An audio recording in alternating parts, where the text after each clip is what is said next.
جی السلام علیکم ورحمۃ اللہ وبرکاتہ۔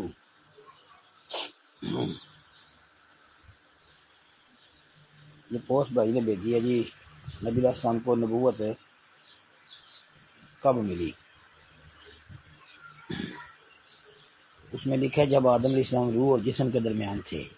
اچھا، یہ روایت محترم بھائی روایت تو صحیح ہے، ثابت ہے روایت، کیونکہ اس میں ولید بن مسلم کی تدلیس ہے، لیکن امام بہقی رحمۃ اللہ علیہ کی دلائل النبوہ جلد نمبر 2 صفحہ 130 پر یہ روایت موجود ہے، اور وہاں پر ولید بن مسلم نے سما کی صراحت کی ہوئی ہے۔ روایت تو ٹھیک ہے یہ، البتہ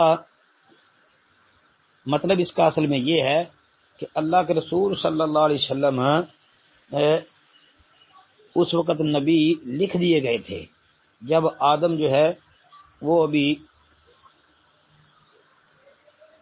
روح اور جسم کے درمیان تھے، اور یہ نہیں کہ اللہ کے رسول علیہ الصلوۃ والسلام اسی وقت مبعوث کر دیے گئے تھے۔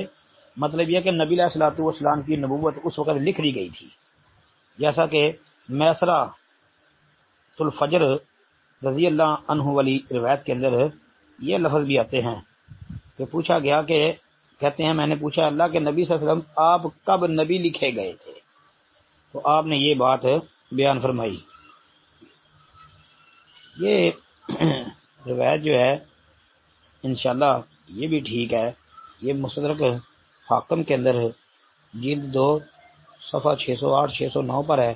امام حاکم اور امام زابی دونوں اس کو صحیح قرار دیتے ہیں۔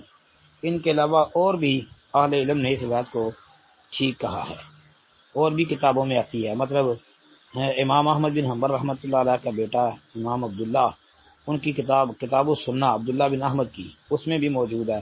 امام بخاری کے تاریخ الکبیر میں بھی موجود ہے، ایسے ہی کتاب السنہ ابن ابی عاصم کی اس میں بھی موجود ہے۔